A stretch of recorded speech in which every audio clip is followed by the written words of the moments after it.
Bonsoir à tous, ravi de vous retrouver à Provence Studio pour vous présenter le journal de Maritima. Nous sommes le mercredi 18 décembre. Alors, vous le voyez derrière moi, c'est déjà Noël. C'est une bulle, une parenthèse enchantée pour les enfants malades de l'hôpital de la Timode à Marseille qui, chaque année, sont conviés par les équipes de Provence Studio pour s'évader et profiter de chaleur et de bons moments. Alors, je vous propose de revenir dans quelques instants pour vous en dire plus.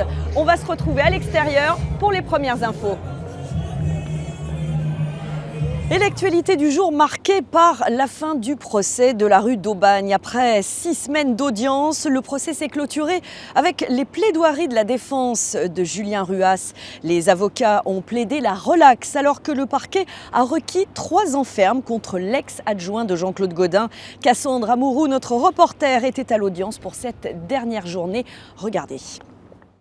La plaidoirie de Benjamin Mathieu a duré plus de 2 heures. Dans sa conclusion, il a parlé de justice médiatique et d'un procès qui pourrait devenir un jugement de la rue.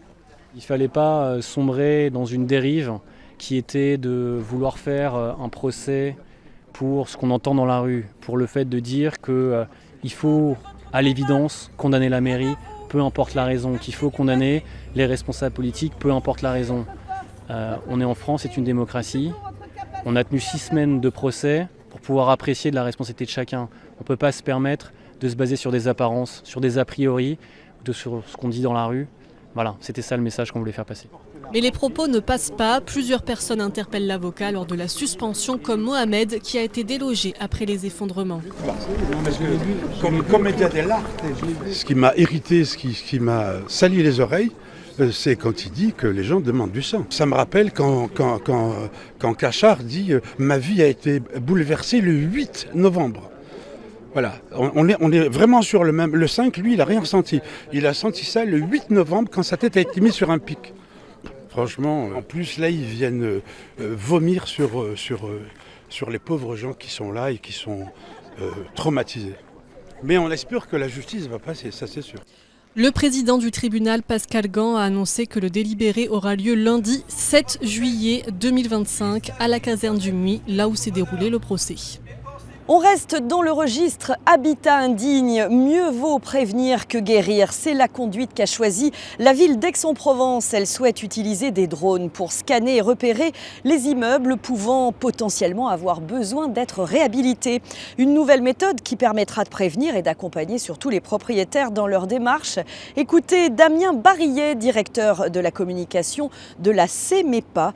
Comprenez la société mandatée par la ville pour effectuer le diagnostic. Propos recueillis par Flavio Norega. La campagne, elle a 2 aspects. Un aspect d'information, de communication, de culture générale partagée avec les habitants, les propriétaires. Et puis un contrôle visuel, d'une part avec un drone qui va capter des images de très haute définition de l'ensemble des toitures de la ville, ainsi que des façades, et qui va déceler des problématiques qui se posent soit sur les couvertures des bâtiments, et puis en façade, typiquement sur cet immeuble, quand il n'y a pas d'arrêt par exemple, sur des volets, ça peut poser un problème. Ailleurs autour de nous, on distingue des endroits où les enduits sont sur le point de se décrocher. Donc c'est des petites choses, mais au final, un vieillissement ou quelque chose qui n'est pas traité peut conduire à un volet qui tombe un jour, à un morceau de corniche qui risque de tomber. Toutes sortes de choses que nous souhaitons prévenir de cette façon-là et pouvoir surtout partager ces informations de manière à ce que le grand public lui-même soit concerné par son environnement. À Marseille, la solidarité s'organise en soutien aux habitants de Mayotte, durement touchés par le cyclone Chido. De nombreuses familles de la cité phocéenne restent sans nouvelles de leurs proches sur l'île. Alors parmi ces Marseillais, Nahir Abdallah, inquiet pour sa famille, pour ses proches, il participe à une collecte de denrées alimentaires et il témoigne au micro de Nordine Ali Saïd. Alors mes 2 frères et la moitié de ma famille sont à Mayotte et j'ai eu des nouvelles, donc c'était lundi matin sur des appels qui ont duré 2 à 3 minutes pour chacun. Et depuis, je n'ai plus aucune nouvelle de ma famille complète qui est là-bas. Qu'est-ce qu'ils vous ont dit pendant ces appels? Comment ça se passe là-bas? Alors pendant ces appels-là, ils nous expliquaient leur désarroi, ils nous expliquaient ce qu'ils voyaient face à eux, la misère qu'ils étaient en train de vivre. Et surtout, ils nous parlaient de la malnutrition, du fait qu'il n'y ait pas d'eau, et ni de repas, ni d'électricité sur place. Pour les aider, qu'est-ce qui se met en place à l'échelle locale à Marseille? À Marseille, pour les aider, nous avons lancé un élan de solidarité, nous, avec l'association Famille en Action. On récupère des dons, donc des denrées alimentaires qu'on va stocker et les transiter via des conteneurs en direction de la Réunion puis de Mayotte. Le conteneur partira samedi, c'est ça? Alors, samedi soir, on va charger les camions. Dimanche, on monte sur Lyon, on charge les conteneurs et lundi matin, il partira de Lyon. Alors on demande aux personnes qui souhaiteraient faire des dons de ramener du riz, des pâtes, tout ce qui est non périssable, donc des boîtes de conserve et des vêtements chauds pour la plupart. Pour participer, vous aussi, à cette collecte, vous pouvez contacter l'association Famille en Action ou bien vous rendre directement au 33 rue de Crimée, c'est dans le 3e arrondissement de Marseille. Toutes les infos sont disponibles sur notre site maritima.fr. Berre solidaire de Mayotte justement, mais dans la durée. Dans un communiqué, le maire Mario Martinet envisage de proposer à l'une des communes de l'archipel, choisie en lien avec l'État, un partenariat particulier pour accompagner sa relance, sa reconstruction, des livres pour l'école, un dispositif de traitement de l'eau, des produits de notre agriculture ou encore des matériaux et des vêtements, voire des échanges avec les seniors. Alors avis aux Berrois qui auraient des liens avec Mayotte, vous pouvez contacter la mairie de Berre. Aux dernières nouvelles, le président du conseil départemental Ben Issaï Ousseni a adressé un courrier à François Bayrou pour lui réclamer le déclenchement de l'état d'urgence. Il demande également la reconnaissance de l'état de catastrophe naturelle. Sachez qu'Emmanuel Macron se rendra demain sur l'archipel. Le nouveau Premier ministre lui emboîtera le pas une fois son gouvernement formé. Et puis notez qu'un navire militaire est attendu demain matin également à Mayotte avec 180 tonnes de fret à bord.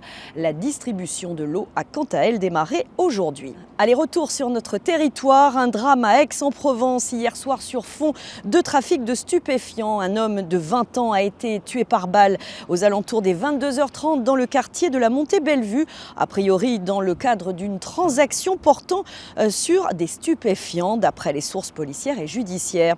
Au moins un homme serait sorti d'un véhicule, le visage masqué avec une arme au poing, et il aurait tiré à 2 reprises, touchant mortellement à la nuque l'un des passagers de l'autre véhicule. Au total, 3 personnes âgées de 20 à 22 ans se trouvaient dans le véhicule visé. Tous étaient connus pour ce trafic de stupéfiants comme petites mains. L'enquête a été confiée à la police judiciaire. On passe au chapitre enseignement Parcoursup 2025. Et bien voilà le site ouvert officiellement depuis ce matin pour les futurs étudiants avec quelques nouveautés. Le ministère de l'Enseignement supérieur met un point d'honneur à réduire l'attente et l'incertitude des 900 000 candidats. 900 000 candidats en vue donc sur Parcoursup pour pas moins de 24 000 formations proposées. Des chiffres qui d'ailleurs sont proches de ceux de l'an dernier. Les lycéens, étudiants et leurs familles peuvent donc désormais se connecter et tester les nouvelles fonctionnalités du site, le simulateur qui permet de calculer ses chances d'intégrer une formation, le comparateur de formation ou encore la carte de formation. Une fiche d'infos pour chaque filière avec les débouchés, le nombre de places disponibles mais également les dates des journées portes ouvertes. C'est important. Voici les réactions des principaux concernés, les lycéens de l'Angevin et l'URSA à Martigues, au micro de Sandrine Calvérac. Ouais, c'est devenu un système simple où on peut rentrer ce qu'on cherche à faire et après ils nous mettent ce qui est requis pour pouvoir rentrer dans l'école, donc je trouve ça plutôt simple. Ça me fait quand même assez peur parce que c'est au vu de notre scolarité au lycée qu'on va être choisi dans des écoles différentes. Ça va, c'est pas si compliqué que ça, mais il faut avoir un bon comportement au lycée. Sinon, les résultats sont assez corrects, mais il faut savoir que souvent les profs disent c'est l'appréciation qui compte le plus. Moi, Parcoursup, je sais que ça a ouvert aujourd'hui, mais j'y suis pas encore allée. Et c'est vrai que quand j'entends parler, j'ai l'impression que ça a l'air un peu compliqué. Et en plus, il y a beaucoup de choix, beaucoup d'écoles, tout ça. Donc il faut beaucoup se renseigner et c'est beaucoup de travail. Donc c'est sûr que c'est un peu stressant. Prochain rendez-vous, mercredi 15 janvier jusqu'au jeudi 13 mars 2025. Ce sera pour l'inscription et la formulation des vœux. Alors quand la solidarité s'invite chez les étudiants, hier, tous ceux de l'Académie Aix-Marseille se sont vus offrir un repas gratuit. Un dispositif mis en place par la ville de Marseille en partenariat avec le Crous, dans un contexte de très grande précarité pour les étudiants. Un soulagement, on l'imagine, pour ces milliers d'élèves. Voyez plutôt le reportage à Marseille, signé Nordine Ali Saïd. Non, tout ne pas. C'est offert par la mairie de Marseille aujourd'hui le repas. Certains étudiants de la centrale Méditerranée de Château-Gombert découvrent avec joie que leur repas est gratuit ce midi, comme environ 6000 élèves de l'Académie Aix-Marseille. Ça nous fait plaisir, surtout en tant qu'étudiant. On n'a pas forcément les moyens de se payer ça tous les jours. Donc franchement, ça fait plaisir, on est tous contents. Du coup, il y a des pommes duchesse, du canard, il y a des petits gâteaux de Noël, mais moi j'aime pas ça, du coup j'ai pris des fruits. Et ça va, c'est pas mal? Ah bah ouais, c'est très très bon, hein. Et ça régale, c'est gratuit. Il y a des marrons, j'ai l'impression, dans les légumes, donc j'ai pas encore goûté, mais pareil, ça a l'air sympa. Et en dessert, on a un truc avec un coulis de fruits rouges à skip, c'est bon. Ouais, j'espère, mais je vais bientôt goûter. Malgré des repas en cantine à 3,30 € et 1 € pour les élèves boursiers, un étudiant sur deux affirme avoir sauté un repas par manque de moyens selon l'association COP1. Une précarité qui pousse des étudiants comme Nisa, en 3e année d'ingénieur, à travailler à côté pour manger correctement au détriment de ses études.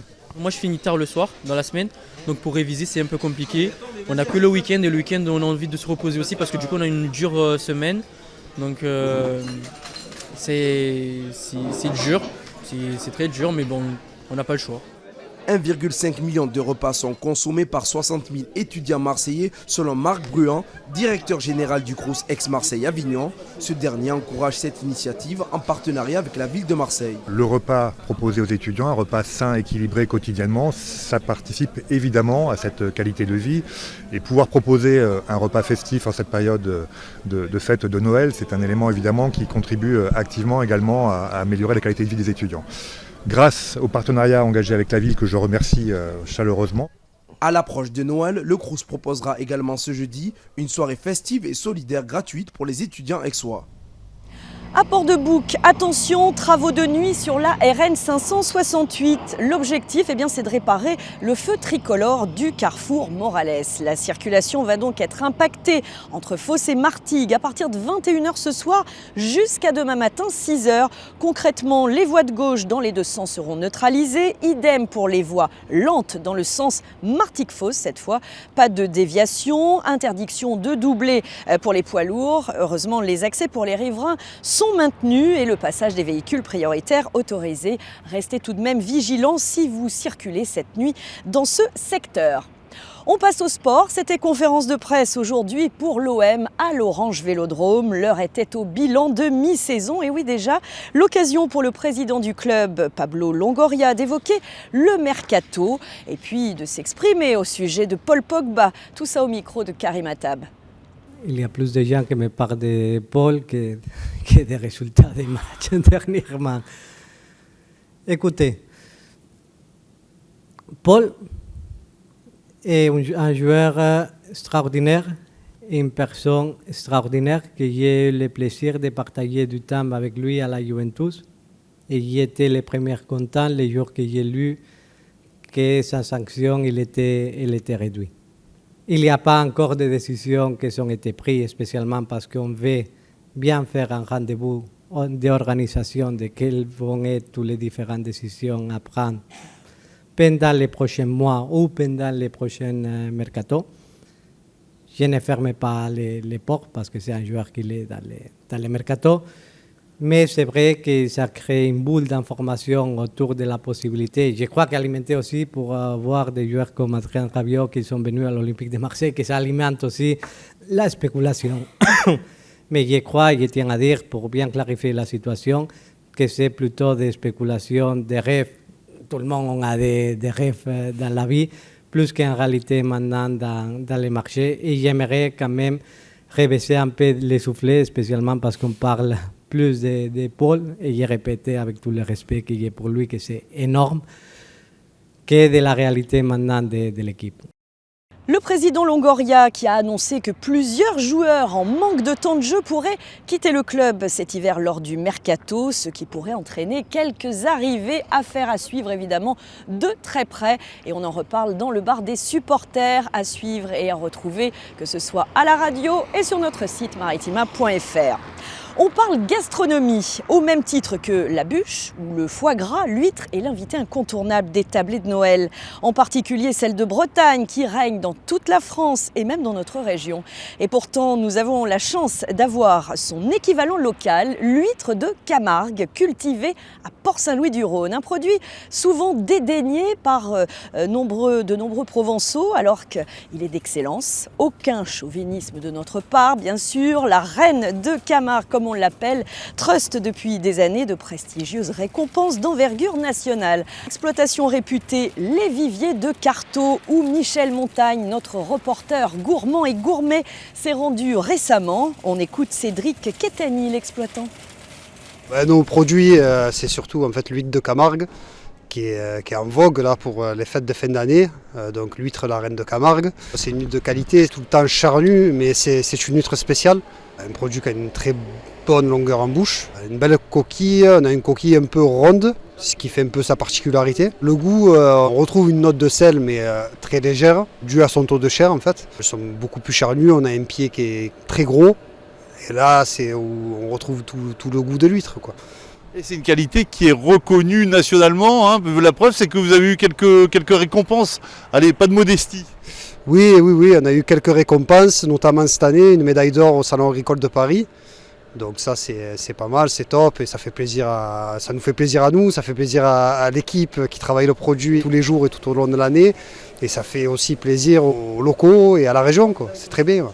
C'est plutôt une bonne nouvelle, mais vous avez eu droit à un supplément de travail là, pour les préparatifs, hein. Oui, cette année on a eu un captage exceptionnel de moules sur les cordes d'huîtres. Donc c'est un captage naturel, c'est des petites moules qui viennent se greffer aux cordes d'huîtres. Donc la bonne chose, on a du petit naissin de moules pour pouvoir ensemencer nos moules de Carteau. Donc ça c'est une bonne nouvelle parce qu'on prend le petit naissin de moules qu'on va récupérer et qu'on va remettre dans nos parcs pour pouvoir commercialiser les moules de Carteau cet été. Le point négatif, surcroît de travail. Pour nettoyer les huîtres et en fait enlever ces moules-là, c'est beaucoup de travail, on a dû doubler quasiment l'effectif. Donc cette année, ouais, c'est un peu chaud et on transpire un peu pour les fêtes parce que nous, ici à la production, c'est Noël avant Noël, quoi. Alors la bonne nouvelle aussi, c'est que la nature reprend ses droits, ça veut dire que l'environnement est très sain aussi. Oui, et c'est là où on voit que l'environnement est prospère, que le produit s'y sent bien, les moules viennent naître, se greffer, c'est top, quoi. Et l'objectif pour le quartier conchilicole de Carteau, c'est désormais de décrocher pour l'huître saint-louisienne le très recherché IGP, l'indication géographique protégée, ce label européen qui permet de lier indiscutablement un produit de qualité à son terroir, en l'occurrence la Camargue. On n'est pas peu fiers. Allez, on passe à la Seine avec la région toujours en lice. Dans la France, un incroyable talent sur M6. Le groupe The Bratz Killers d'Epen Mirabeau va disputer ce soir la demi-finale de l'émission.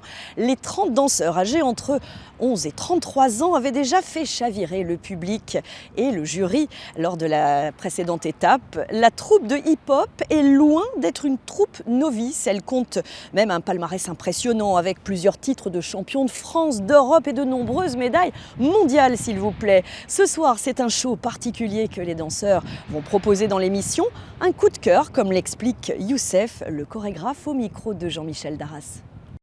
Pour nous, c'est vraiment une autre dimension parce que quand on fait des concours chorégraphiques, on est plutôt dans un cadre entre danseurs. Je dirais que c'est dans la sphère privée des danseurs.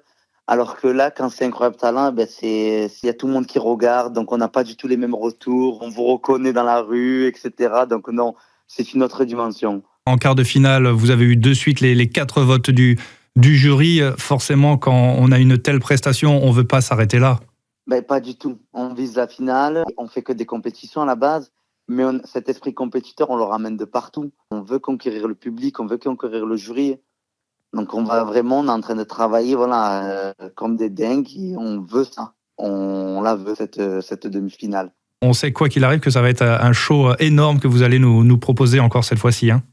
J'espère, franchement, je vais même vous dire la vérité, c'est mon coup de cœur et c'est mon show préféré. C'est mon préféré, c'est le show qu'on va présenter ce mercredi. Et le spectacle s'annonce prometteur comme The Bratz Killers, l'autre groupe de la région en provenance d'Allo Inverdance, avec sa danse inversée très visuelle, défendra ses couleurs. Autant vous dire que nos deux groupes de danseurs sont prêts à conquérir la France, un incroyable talent. Ce soir, rendez-vous pris donc à 21h sur M6. Et vous l'avez constaté, retour là où se trame l'après-midi récréatif pour les enfants malades de la Timone, une organisation signée Provence Studio qui reste toujours très discret en la matière. Mais cette année, il y a un caractère tout particulier. L'APHM, l'assistance publique des hôpitaux de Marseille, lance un appel aux dons pour le traitement des cancers pédiatriques. Un nouvel outil, une machine révolutionnaire qui pourrait changer la donne. Son coût, 12 millions d'euros, 3 millions d'euros reste à charge de vous peut-être. En tout cas, il y a un fonds de dotation Fosseo.com. Vous pouvez donner une toute petite somme suffit pour peut-être effectivement mieux soigner ces enfants atteints de cancer et puis leur assurer un avenir meilleur au sein de leur famille. En tout cas, on espère que vous avez passé un bon moment avec ce journal. Je vais terminer puisqu'il y a eu du rap cet après-midi, il y a eu de la magie, il y a eu beaucoup de spectacles et de bonne humeur. Il y a eu TK, les amateurs comprendront. Moi, je vais vous parler d'un petit concours de sosie de Joule qui est prévu ce dimanche à Marseille. Ça se passera à 2 pas du Vieux-Port, à la boutique Gertrude, rue Paradis. Alors, si vous voulez, vous aussi, si vous pensez avoir le style, la ressemblance avec votre rappeur préféré, n'hésitez pas, claquettes, chaussettes, lunettes et veste polaire de rigueur. Des cadeaux seront à la clé pour tous les participants. Et les gagnants, l'événement est gratuit, accessible à tous. On n'oublie pas qu'il y a aussi la boutique éphémère aux terrasses du port avec tous les accessoires de Joule pour vos derniers cadeaux de Noël si vous êtes à la bourre. Voilà, reste à vous souhaiter une très belle soirée. N'hésitez pas à nous retrouver sur maritima.fr. On vous embrasse et encore chapeau à l'équipe de Provence Studio parce que franchement, je peux vous dire que c'est vraiment un très bel élan de générosité. À demain.